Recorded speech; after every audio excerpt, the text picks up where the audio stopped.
Bonjour tout le monde, bienvenue à InfoScène. Aujourd'hui, on a la chance de rencontrer un auteur, compositeur, interprète, écrivain, une star d'ici qui commence à être pas mal internationale. Je vous présente Robbie Johnson.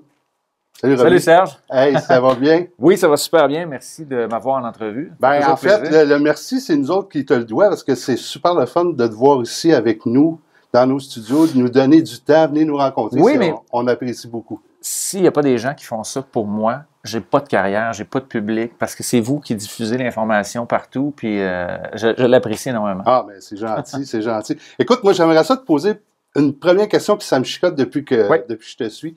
L'amour de la musique, ça vient de où? Ça part de où, cette affaire-là? L'amour de la musique, je te dirais que j'ai toujours, tu sais, plus jeune, j'étais beaucoup, tu sais, je regardais beaucoup de télévision, beaucoup de films, j'écoutais de la musique. Okay. Et beaucoup d'imagination. La musique a toujours eu une certaine place dans ma vie. Quand je fais mes choses, j'ai toujours de la musique qui joue en arrière. J'ai toujours un soundtrack quelque part. Tout le temps, là. Donc, c'est toujours resté.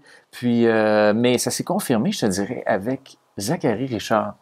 Que j'adore aussi. Que l'album Cap enragé, que j'ai offert à mon beau-père à ses 43 ans. Et je suis tombé en amour avec cet album-là et je l'ai chanté et rechanté. Et ça a commencé comme ça. Ensuite, c'est ça, j'ai comme redécouvert Garth Brooks, parce que je le connaissais déjà. Mais là, je l'ai redécouvert et là, ça a été, c'est là que ça... Oui. C'est là que la passion a commencé. Parce que on sait que ta carrière a débuté... ton épouse, Pierre-Anne, t'a offert un beau cadeau à un moment donné, et puis ça a parti de là. Oui, le pire cadeau de Noël à vie. Le pire cadeau de Noël. Oui. Ah oui, ça n'avait aucun sens. Quand j'ai reçu ça, je l'ai reçu avant Noël, à la fête de ma belle-mère. On est en décembre, tu sais, puis elle a là ses cadeaux. Et à un moment donné, il m'approche une enveloppe, et là, tout le monde, il me filme. Puis je dis, voyons, qu'est-ce qui se passe? C'est quoi, qu'on a gagné le gros lot? Ouais. Et là, il était tout le sourire, tout content.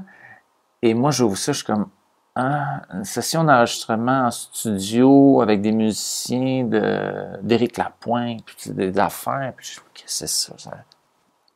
Je faisais semblant d'être content. Okay. Ça me disait vraiment rien. Ah, sérieux, du tout. Je me voyais pas chanteur, je me voyais pas artiste, malgré que je composais des chansons, je chantais tout le temps. C'était vraiment enfoui à l'intérieur de moi. Je sais pas si c'est parce que ça me faisait peur ou que je voulais pas... parce que c'est un grand pas là, de dire, OK, moi, je décide d'être un chanteur, un artiste, puis de faire le pas, puis d'avancer dans ça. Tu sais, faut quand même... faut y croire beaucoup. Faut y croire. Ben oui, faut y croire beaucoup. C'est sûr. Et, mais c'est ça, elle m'a offert ça. Je suis allé en studio, j'ai fait cette chanson-là, une chanson que j'avais composée, I'll Be There, Rockin' and Rollin', une chanson country rock. Et ça m'a fait du bien. Okay. Puis c'est la petite poussée qui me prenait pour... Fait que là, ce cadeau-là, finalement, est devenu merveilleux. Ça regarde aujourd'hui. Oui, le cadeau, vraiment, ça a changé ma vie. On a mis ça en ligne. Des gens de Nashville qui ont commencé à communiquer avec moi. Tom Roach, qui s'occupe des Osmond, la grande famille Osmond aux États-Unis, qui sont très, très populaires là-bas, a commencé à communiquer avec moi via Facebook. Ah, ouais. Il m'a mis en contact avec Jimmy Nichols, qui travaille avec Faith Hill. Ben oui, c'était ma prochaine question. C'est comme ça que c'était Carrie Underwood. Donc, c'était vraiment fou. On y croyait pas. J'étais encore représentant sur la route. Je faisais des allers-retours Nashville. Et il y a une journée, j'ai rencontré Jim Catino de Sony Music qui m'expliquait, tu sais, Robbie, j'avais déjà trouvé mon nom d'artiste et tout. Et il dit, nous, on va t'aider si tu le fais pour de vrai. Tu sais, si tu viens ici comme tu fais en ce moment, une fin de semaine ici, une autre longue fin de semaine un peu plus loin, on t'aidera pas. Mais il faut que tu déménages ici pour qu'on t'aide. Il faut qu'on voit que tu veux le faire. Tu veux pas l'essayer, tu veux vraiment le faire à 100%. Donc là, on a pris une décision de... On plie bagage, puis on s'en va à Nashville. Ouais. On met les emplois stables de côté et... c'est un grand saut, là. Oui, c'est un grand saut. Tu sais, malgré qu'on était avec Jimmy Nichols, Frank Myers, qui a gagné un Grammy comme auteur-compositeur, on ne sait jamais ce qui va arriver. Non, t'es dans le vide. T'es complètement dans le vide. T'es dans le vide, tu sais pas si le parachute va ouvrir quand tu vas tirer sur la corde. Non, tu le sais pas. Et j'aime l'image. Mais je pense qu'il y a bien ouvert, là, le parachute. Si je regarde il y a ça, quand même bien ouvert. Écoute, aux États, là, Big Time, la toune, ça tourne au bout, là. Oui, Big Time, 102 000 vues sur YouTube que j'ai vu dernièrement. Oui, ça va super bien. Mon premier vidéoclip, South of Me, que j'ai fait avec Jimmy Nichols, qui à la réalisation, Frank Myers, Brian Smith à la réalisation du vidéoclip. On a mis ça en ligne. Puis c'est drôle parce que Jimmy Nichols lui-même me disait, tu sais, Robbie, là, ça va prendre 5-10 ans. Là. Tu ne joueras pas en radio demain matin, dans 1 an ou dans 2 ans. Oublie ça. Puis tu passeras encore moins à la télé. Parce que moi, je disais, hey, je peux faire un show télé. Mais là, lui, il était comme, hey, on se calme. Et là, finalement, on a fait le vidéoclip. On a mis ça en ligne. C'est devenu viral. C'est monté, 100 000, 200 000, 1 million, 2. Là, ma chanson a joué dans les radios. J'ai eu un top 18. Et j'ai fait le Late Show de David Letterman en dedans d'1 an. C'est pas pire, ça? Ouais, c'était quand même. Un matin, t'es pas là, puis le lendemain, tu te reviens d'abord, puis t'es c'était à ce show-là. Assez particulier. Les marches étaient toujours gigantesques parce que, justement, j'étais représentant des ventes. Je chantais pas dans les bars, j'avais aucune expérience de scène, zéro. Oui, je chantais tout le temps, mais c'est pas pareil. Ah ouais, non, c'est pas pareil. Chanter avec un drum là, qui te pousse dedans. Ouais, les grosses guitares, les gros amplis des oreilles. Non, c'est pas la même chose. C'est pas la même game. Là, cet automne, t'as reparti de plus belle. Un album en français. Oui. Un livre. Oui. On parle d'album en français au début. Okay. Comment le public réagit à ça? Comment ils prennent ça? Super bien. Okay. Super bien. Les gens, ils réagissent super bien. J'ai fait un mini-spectacle, version acoustique. C'était un concours dans une radio, gagner un spectacle acoustique avec Robbie. Donc, il n'y avait vraiment pas beaucoup de gens. C'était très intime. Et je commençais mes chansons en français. Et les gens criaient. Ils étaient contents. Puis, wow! Oui, la réaction est super bonne. Les gens connaissent les paroles déjà. Et c'est pour ça que je voulais faire ça.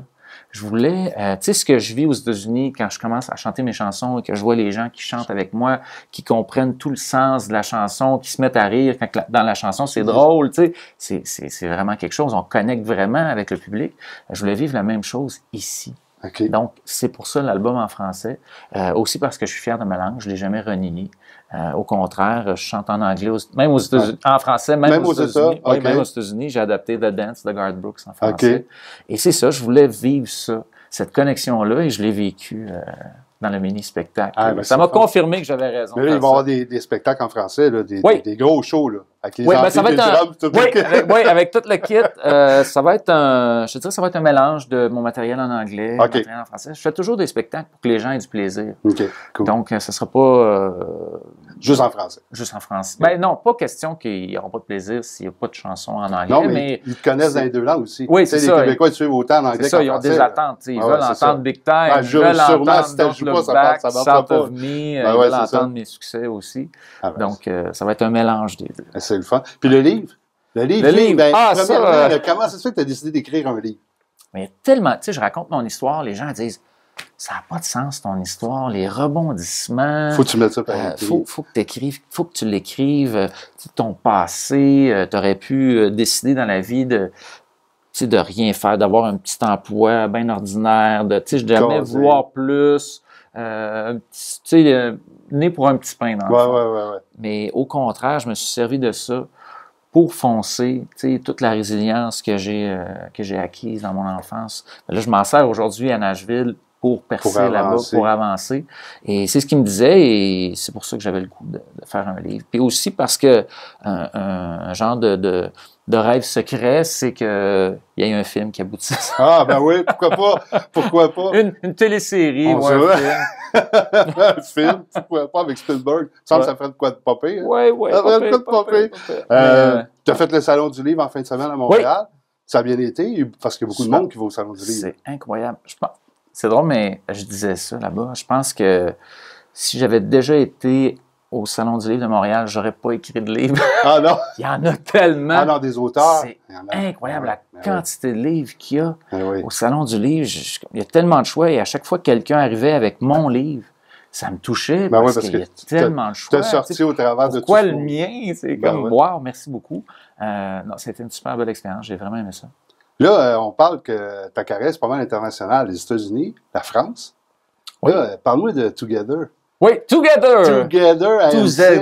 En tout cas, il dit ça d'une façon complètement différente. Together, tous avec moi. Dans le fond, c'est un show qui a été fait à la BBC, All Together Now, qui était un succès majeur.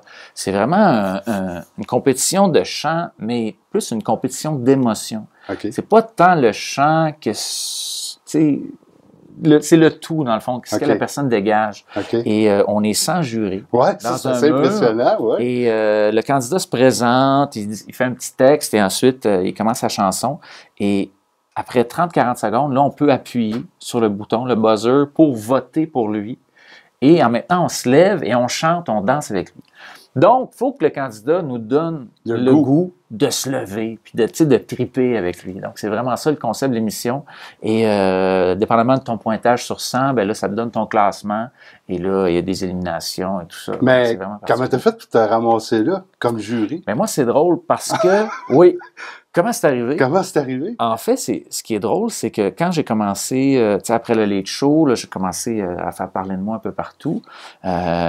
Et la France ont été les premiers à me faire des offres pour faire quelque chose en français.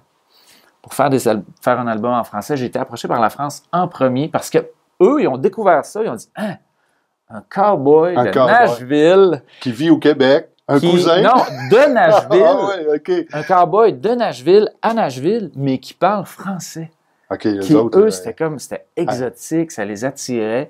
Et c'est ça, dès que eux ont M6, la chaîne M6, une grosse chaîne en France, ont décidé d'adapter le concept, ils ont communiqué avec moi tout de suite. Ils ont dit, on aimerait t'avoir sur l'émission. Donc, c'est impressionnant. Tu ne peux pas dire non à ça. Non, pour l'expérience. Non, parce qu'il y a des gros noms là-dessus aussi avec toi. Là. Oui, il y a Garou, il y a le mode Fritz, plein de gros noms. Plein de gros noms, fait que ça te fait quand même... C'est une belle notoriété là, au travers de tous ces gens-là. Distinction de voix partout. C'est le fun. Moi, je tripe aux voix. On te voit à la télé, on t'entend à la radio, on te voit sur Facebook. Tu vis ça comment, toi, l'attention médiatique alentour de toi? Ben, alentour de vous deux, parce que, tu sais, on parle souvent de vous deux, là, toi et Pierre-Anne. Oui. On le vit super bien. Tu sais, comment je pourrais dire? Ce qui fait que ça a réussi à Nashville, c'est qu'on est arrivé là. On n'est pas arrivé là avec la grosse tête. On est arrivé là humble. Tu regardes, je suis ici pour apprendre. Je ne suis pas ici pour rien montrer à personne. Vous avez beaucoup plus d'expérience que moi. Je suis ici pour apprendre. Je suis ici pour avoir du fun avec vous autres. Puis on a toujours gardé cette attitude-là, même ici. On reste très terre à terre, très humble. Puis on est content de rencontrer les gens des médias. On est toujours content de rencontrer les fans, les gens du public. Donc, c'est comme ça qu'on le vit. Écoute, c'est impressionnant le bagage que tu as, ce que tu dégages. Moi, ça me jette à terre. Non, sérieux, c'est vraiment quelqu'un de, comme tu dis, humble, mais facile d'approche. Tes fans, on le voit, là. Oh oui. Ils sont alentour de toi, puis tu passes du temps avec eux autres beaucoup. Ah oui, c'est drôle, même quand je signe mon autographe. C'est drôle. Tu sais, c'est super, super simple. Tu sais, là, ils sont comme, ouais, c'est simple. C'est moi. C'est moi. Je suis simple. C'est moi. L'avenir pour toi, c'est quoi, là? C'est quoi qui s'en vient de... il essaie de il essaie de tirer, là. Ben oui. Ben, j'ai chanté une chanson, puis ça devrait... En tout cas, on devrait en entendre parler prochainement. OK. Mais je peux pas en parler. C'est sacré. Je suis désolé, j'ai pas le droit, là. Ben écoute, ça va peut-être nous donner d'abord l'occasion de pouvoir te réinviter quand la chanson, on va savoir c'est quoi. Puis à quoi qu'elle sert. Ouais. Parce que d'après moi, c'est cool. Mais c'est ça, c'est la promotion de l'album, la promotion du livre. Je continue à travailler sur un prochain album en anglais à Nashville. Donc, parce que, tu sais, j'ai pas délaissé ma carrière là-bas. Ce que j'ai fait, le projet en français, le livre, c'est vraiment un clin d'œil ici, dire merci. Merci beaucoup. Je vous apprécie énormément. Et tous les encouragements que je reçois sur les médias sociaux, là, si j'avais pas ça, les encouragements de ma gang, tu sais, on dit nul les prophètes en son pays, mais moi, je suis chanceux, j'ai beaucoup de gens d'ici qui m'encouragent, puis qui me poussent, qui me suivent. Et si c'était pas de ça, là, je sais pas si l'aventure aurait continué. Parce que c'est vraiment difficile là-bas. Là. C'est sûr. Tu joues dans la grande ligue, là. Oui. Tu sais, c'est de la grande ligue, c'est... Puis t'es pas de là, tu sais, t'es pas natif des États-Unis, tu sais, fait que c'est sûr que ça doit pas être tout le temps facile, mais je pense que... Facile, vous tirez bien votre épingle du jeu. Oui, on a réussi à, comme tu sais, je disais, on a réussi à percer la coquille. Là. Oui, c'est ça. Là, c'est, tu sais, toutes les Là, il croit en toi. Oui, c'est ça. Ouais. Et là, il voit que quand ils t'ont posé la question, si tu s'en viens ici, c'est pour de vrai, là, il voit que tu es là pour de vrai. Oui, exactement. Écoute, Ouais. tu as été super gentil. Là, on va faire tirer des albums sur notre page Facebook. On va faire un petit concours autographié. Fait que, Robbie, merci beaucoup d'être venu. Merci, Serge. Bonne chance. Puis, on se rappelle quand je vais savoir le fin fond de l'histoire de la toune. Oui. Ouais. Okay. Ouais. Je vais te le dire, Mathieu. OK, c'est bon. Ben, merci à tous d'avoir écouté cette belle entrevue. Puis, si vous avez la chance de le rencontrer, n'hésitez pas à aller lui serrer la main. Ça va être super content. Merci.